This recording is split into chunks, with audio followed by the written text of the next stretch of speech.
Кайрылуу күн, бүгүн сиздер менен тапада 5 минутта дайын болатын тоюмду пиццанын рецептиси менен бөлүшетін боламын.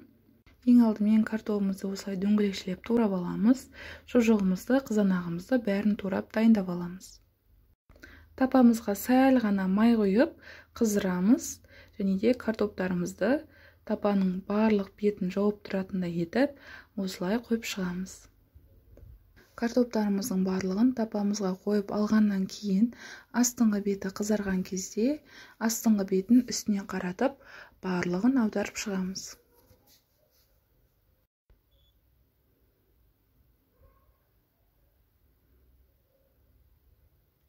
Бетине азгынтай туз себебиз. 2 жумурткамызды алып, бир тегиз этип жайып, куюп чыгабыз.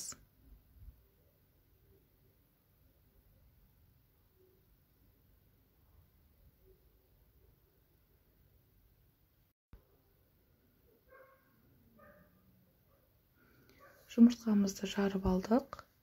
Бетине толуктай камтып туратындай этип, вилканын көмөгү менен жайып чыгабыз. Өзүнүн формасын устай бастаган кезде бетине кажетинче кетчуп майонезибизди жагып, тегистеп чыгабыз. Үстүнө шыжыктарыбызды рет менен коябыз. Кызанактарыбызды коябыз.